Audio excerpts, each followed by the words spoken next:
Hello guys, welcome again to our new video. और ये जो वीडियो है वो फाइनेंशियल स्टेटमेंट से रिलेटेड है। ये फाइनेंशियल स्टेटमेंट का सेकंड वीडियो है। फर्स्ट वीडियो में हमने फाइनेंशियल स्टेटमेंट क्या है, उसका नेचर, ऑब्जेक्टिव्स आदि पढ़ा था। तो बेसिकली फाइनेंशियल स्टेटमेंट में हमने पढ़ा था दो तरह के स्टेटमेंट होते हैं, एक बैलेंस शीट और एक इनकम स्टेटमेंट। तो ये जो वीडियो है या क्लास है, इसमें हम बैलेंस शीट के एलिमेंट्स और इनकम स्टेटमेंट के एलिमेंट्स के बारे में डिस्कस करेंगे। तो सबसे पहले आता है बैलेंस शीट। बैलेंस शीट के तीन एलिमेंट्स आते हैं, एक है एसेट्स, दूसरा लायबिलिटीज़, तीसरा equities.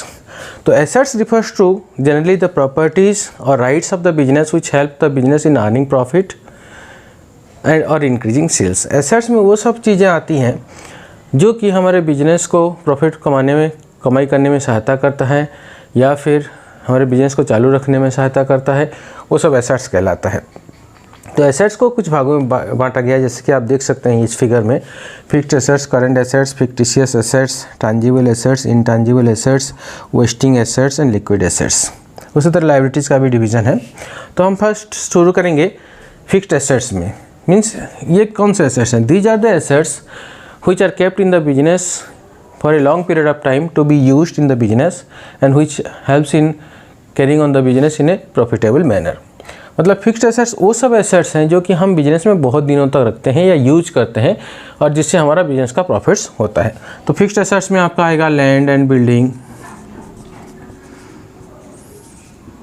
Plant and machinery etcetera, जो कि लॉन्ग पीरियड ऑफ टाइम के लिए हमारे बिजनेस में रहता है। नेक्स्ट आता है current assets. Means these are the assets which are used in the day to day activities of the business, generally used for paying current liabilities. तो current assets में वो सब एसेट्स आते हैं कि जो कि हमारे बिजनेस को डे टू डे एक्टिविटीज़ को पूरा करने में सहायता करता है, खासकर करंट लायबिलिटीज़ को पेमेंट करने में सहायता करता है। तो करंट एसेट्स में बहुत सारे आइटम आते हैं, जैसे स्टॉक हुआ, देन सन्डे डेटर्स हुआ, कैश, बैंक एक्सेट्रा, जो कि करंट एसेट्स में आता है। नेक्स्ट आता है fictitious assets. Means these are the expenses and losses of revenue nature which are treated as capital item and kept as the assets of the business but they are not really assets of the business।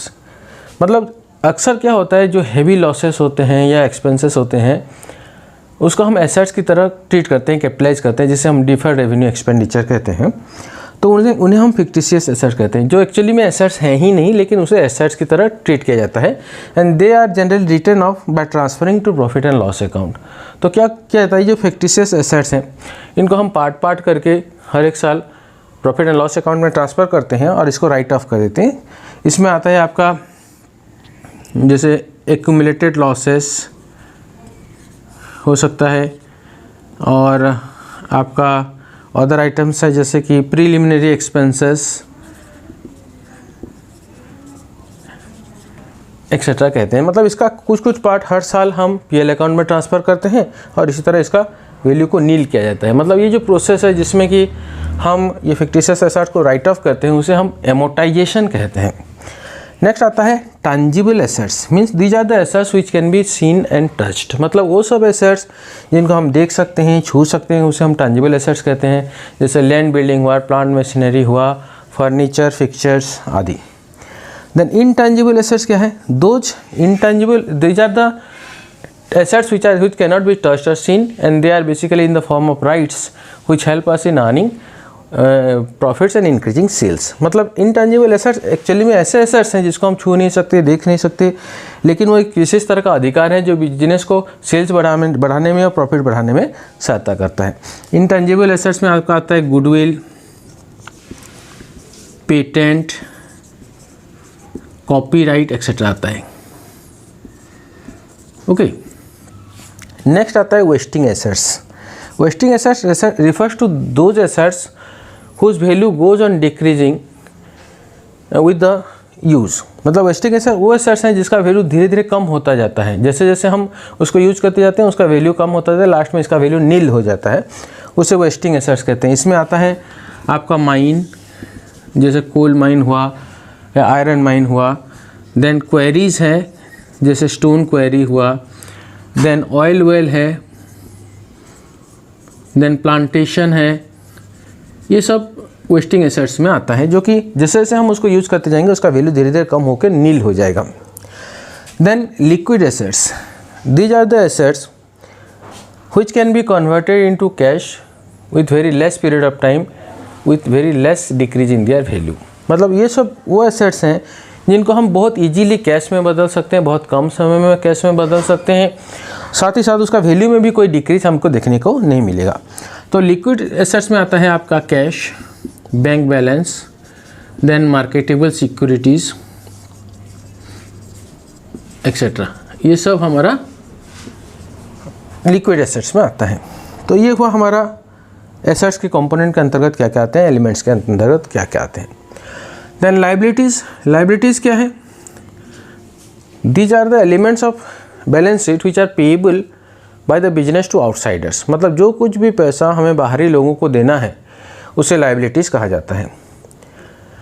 Then इसको कुछ भागों में बांटा गया है, जैसे कि fixed liabilities, long term liabilities, current liabilities, contingent liability, ऐसे 4 भागों में बांटा गया है।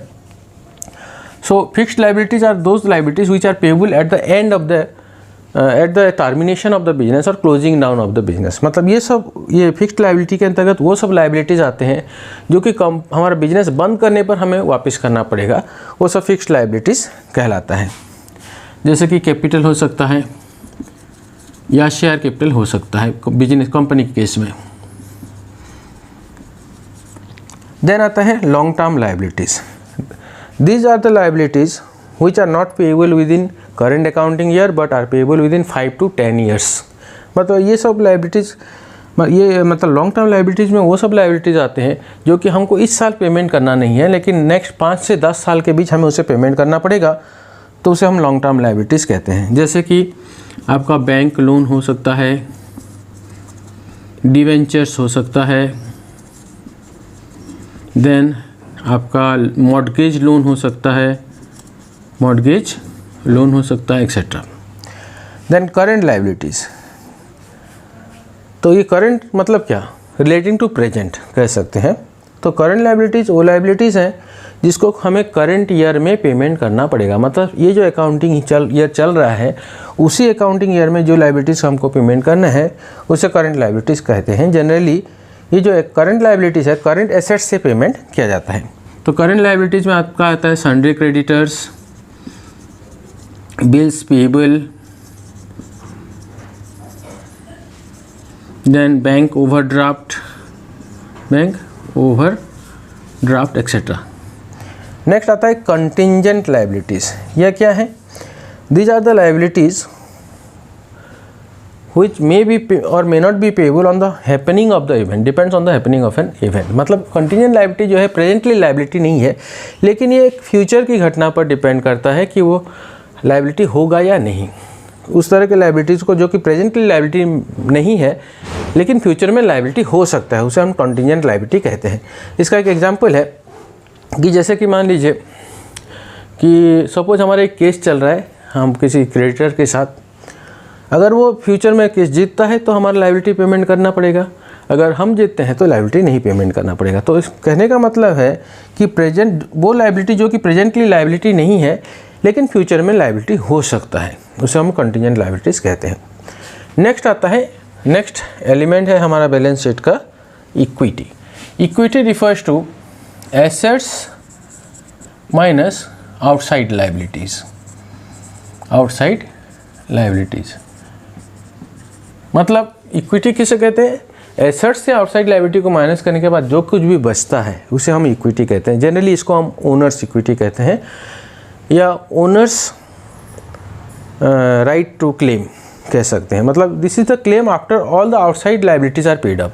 मतलब एसेट्स से हम पहले सभी आउटसाइड लायबिलिटीज़ को पेमेंट करेंगे, बाकी जो क्लेम बचेगा उसे हम इक्विटी कह सकते हैं। तो इसको हम बहुत सारे नामों से जाते हैं, जैसे कि इक्विटी को हम ओनर्स इक्विटी कह सकते हैं, कुछ केसेस में इसको नेट वर्थ भी कहा जाता है। तो मतलब एसेट्स से पहला अधिकार लायबिलिटीज़ का होगा, उसके बाद इक्विटी का होगा। ये तो हमारा था एलिमेंट्स ऑफ बैलेंस शीट। अब आता है एलिमेंट्स ऑफ इनकम स्टेटमेंट।